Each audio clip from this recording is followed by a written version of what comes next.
7 confessions d'un serviteur de Dieu.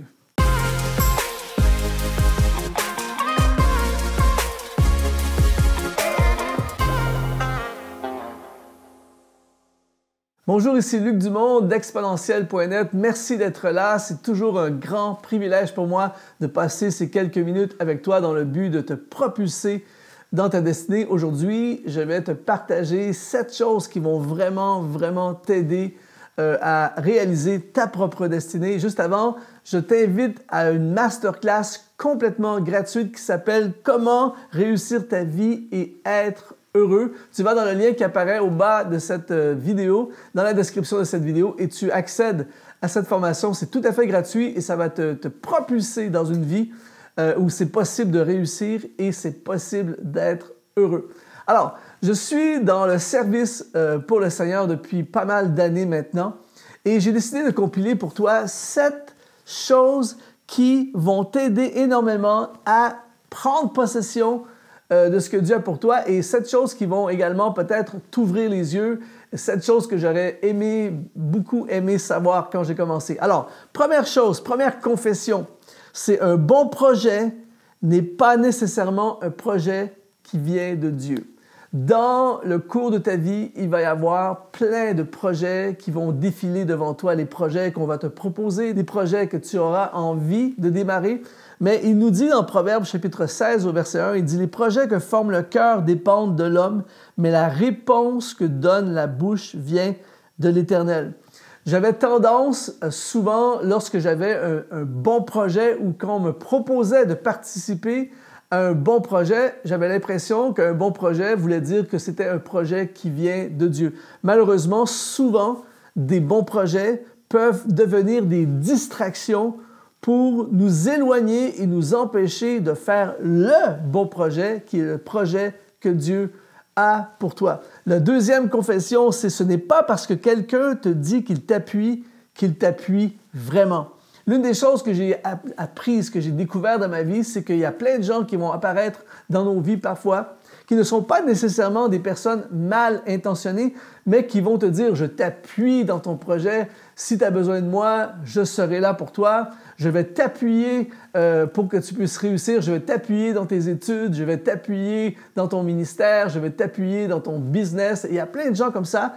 Et ce que j'ai compris, ce que j'ai réalisé, c'est que le seul appui solide sur lequel on devrait s'appuyer vraiment pour ne pas être déçu et avec qui on ne sera jamais déçu, c'est Dieu. Dans Jérémie chapitre 16 au verset 19, il dit « Éternel, ma force et mon appui, mon refuge au jour de la détresse. » Plein de gens vont peut-être te dire qu'ils t'appuient et peut-être qu'au moment où ils le disent, ils sont sincères, mais malheureusement, ce n'est pas parce que quelqu'un te dit qu'il t'appuie qu'il va t'appuyer et tu seras déçu si tu mets toute ta confiance en ça. Mais si tu t'appuies sur Dieu, tu ne seras jamais déçu. Troisième confession, ne bâtis jamais ta vie sur les promesses des gens que tu admires, mais uniquement sur les promesses de Dieu.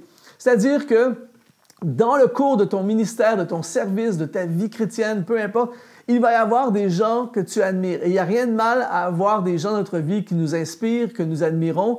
Et ça peut même arriver parfois que ces gens que tu admires te fassent des promesses. Ils te promettent quelque chose. Et malheureusement, ce ne sont pas toutes les promesses qu'on nous fait qui s'accomplissent. Et dans ma vie, il y a plein de gens, malheureusement, qui m'ont fait des promesses qui ne sont pas arrivées.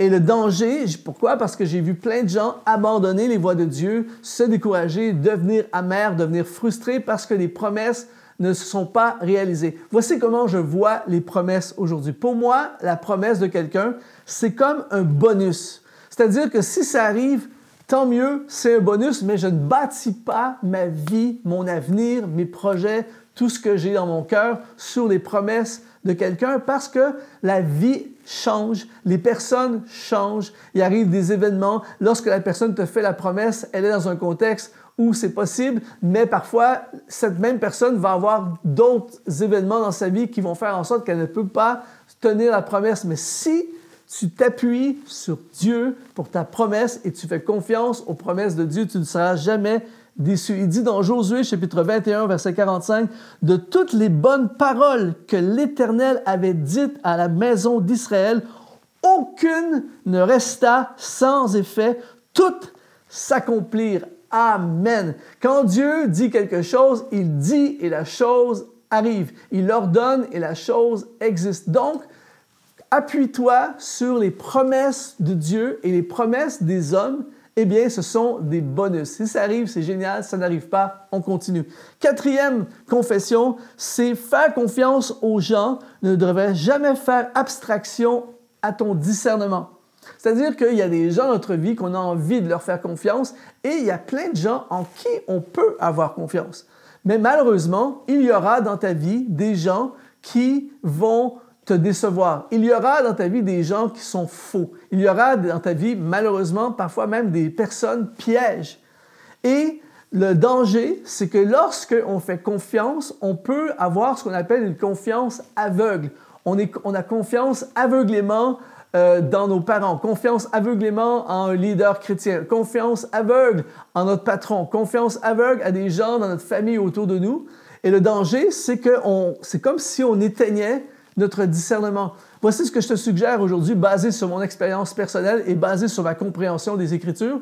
C'est, on peut faire confiance à des personnes, mais garde ton discernement. Ça veut dire que j'ai confiance en toi, mais si tout à coup, mon discernement allume un système d'alarme qui fait que tout à coup, j'ai un drôle de sentiment, je suis plus en paix, je soupçonne des trucs, je me sens pas bien, tout ça, je ne vais pas étouffer la voix de mon discernement. Je vais te faire confiance, mais je garde mon discernement en opération. Cinquième confession, c'est ce n'est pas parce que c'est difficile que tu n'es pas dans la volonté de Dieu. L'une des erreurs que j'ai faites dans ma vie, c'est de croire que parce que tout à coup c'est compliqué, parce que tout à coup j'ai des pressions, parce que tout à coup ça ne fonctionne pas comme je voudrais, que je ne suis plus dans la volonté de Dieu. Et c'est ça qui fait en sorte que beaucoup de gens abandonnent les choses dans lesquelles ils sont impliqués parce qu'ils pensent que parce que c'est compliqué et difficile, qu'ils ne sont plus dans la volonté de Dieu. Pourtant, quand on regarde l'histoire de Joseph, il était dans une galère épouvantable, et pourtant il était en plein centre de la volonté de Dieu.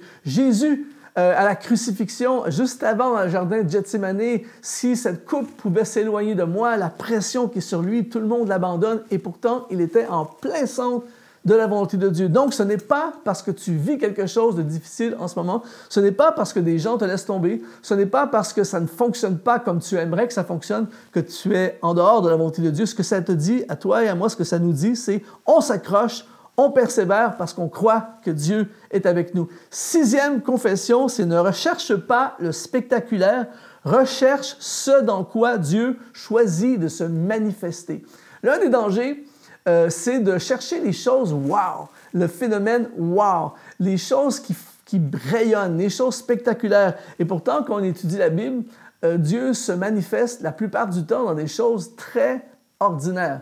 Je pense à cette veuve, la veuve de Sarepta dans l'Ancien Testament, qui va accueillir dans sa maison Élie, le prophète, dans une famine, il n'y a plus rien à manger, il lui reste qu'un peu de farine pour faire un dernier gâteau.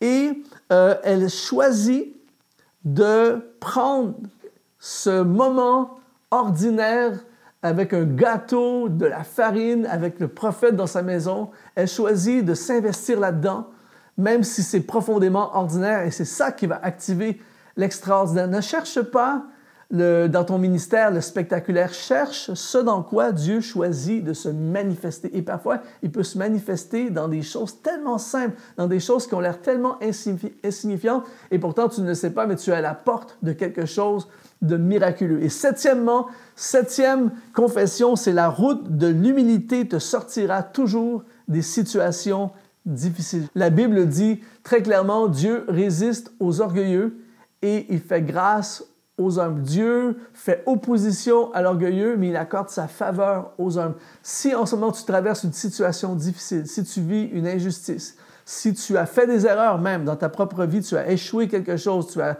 eu une mauvaise attitude, tu as fauté, peu importe c'est quoi, eh bien, celui qui prend la route de l'humilité avec Dieu va toujours s'en sortir. L'humilité amène la faveur de Dieu, amène la bénédiction de Dieu. Celui qui accepte de reconnaître ses erreurs, celui qui accepte de concéder, celui qui accepte de laisser quelqu'un d'autre gagner même à la limite, eh bien, tu choisis l'humilité, tu choisis la délivrance, tu choisis la victoire. Dieu va te bénir pour ça. C'était cette confession. Si ça t'a parlé, eh bien, mets un like. Ça va propulser la vidéo dans l'algorithme YouTube. J'ai plus de 500 vidéos sur la chaîne Exponentielle. Alors, abonne-toi à notre chaîne maintenant. Va dans le lien qui apparaît dans la description de cette vidéo. Tu as accès tout à fait gratuitement à une masterclass « Comment réussir ta vie et être heureux ». Ici Luc Dumont. Sois exponentialisé.